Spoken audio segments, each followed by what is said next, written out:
1600 Pennsylvania Avenue glows brightly with holiday cheer at this time of year, but how do those decorations come together at the White House? We are getting an inside look at the process led by the First Ladies, thanks to author and former White House design partner, Coleen Burke. Thank you so much for coming to Great Day, Washington. Thanks for having me. This sounds like a lot of fun. You've been there at the White House and helped set up for years. I've been there and done that, and I can tell you it's the most spectacular thing to be part of. I like to say it's like Christmas on steroids. Like, you can't even imagine what is going on there with 57 trees and volunteers and hundreds of bows. Wow. It's amazing. Wow.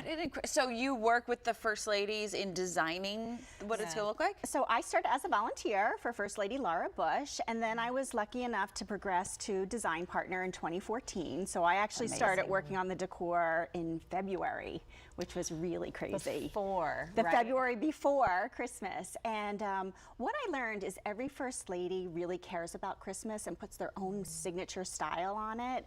And it's just fascinating to see that they care that much about what the decorations look like. Can we run through some of them? We have some of the First Ladies. So you also, in your book, you document 10 different First Ladies. 10 different First Ladies, and we are looking at the Carters. So whenever there's a child in the White House, usually the decor is more focused on children, which is really fun.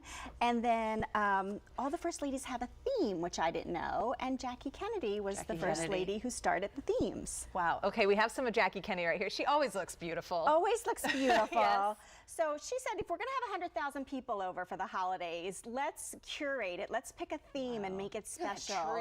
Look at that tree. Massive. Probably 18 feet tall, and she loved to decorate with blue and tiny ornaments, which is different than any other First Lady. She loved miniatures. And look at this. This is a private Kennedy Christmas, and that tree is not Jackie Kennedy. I think that's the president. Look, it's a little haphazard. And of course, John getting his stocking.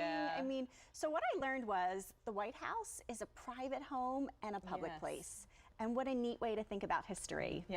All right, let's talk about the Reagans. Nancy Reagan, shall we? We can see some of those photos. So Mrs. Reagan loved glitz and glamour. There's a lot of gold garland on the tree. And she was really all about the photo op. She was very aware of how they were being portrayed in photos. And she loved to have different, I mean, look at that. You see her hiding in the corner, little First Lady Nancy Reagan? She's so little. So little. A very snowy Christmas look that's real popular with the First Ladies. And she always made monkey bread and gave it to the press, which was kind of a little bit of a dig. That's not, I didn't even think about that. Barbara Bush, so your first Lady was Laura Bush. So, but Barbara Bush the interesting thing about Laura Bush is she did copy a lot of her mother-in-law's decor. And look at this tree. She loved, again, here's the Nutcracker theme for a second time. Of all the themes, the Nutcracker has been repeated the most. And there she is with some grandchildren.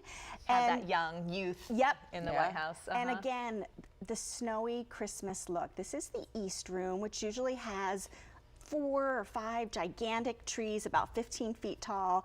And this is, you know, how they decorate it with the Nutcracker, with the ballet slippers. They hang big things on the trees. So ballet slippers can go right on a tree. A rocking chair, right on a tree. You have a lot of real estate to cover. So the bigger the ornament, the better. So they think outside the box.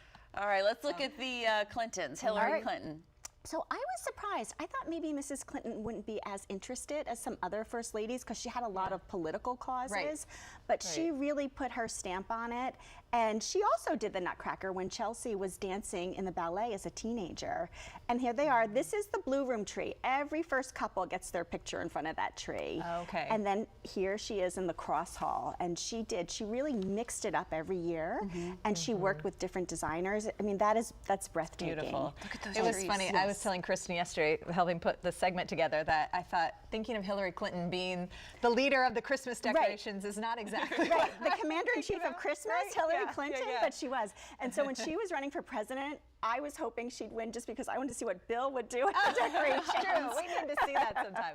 Okay, what about Laura Bush, the first one? So Laura Bush, what surprised me about Mrs. Bush the most was that we were on the floor with her and she was decorating with us. And that stunned me. I did not think that would happen. She loved, see those ornaments, those red ornament topiaries? That is her signature look.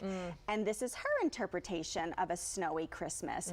And when you just see simple lights and white white snow sparkling off the floor, you know that you're in the White House, and it's magical. Very classy. And, yes, and she loved to decorate with one solid color. She thought that made the best impact. So you'd see a lot of red, maybe silver, but always one color. And the neat thing about the First Ladies is it's supposed to be aspirational at the White House, but you're supposed to be able to copy it in your own home. So I don't know if you got any ideas you want to take home and quick throw up. And then real quick, we want to get to Michelle Obama. Yes, so let's see what we have for Mrs. Obama. They always just had such joy on their faces when I was going through their photos.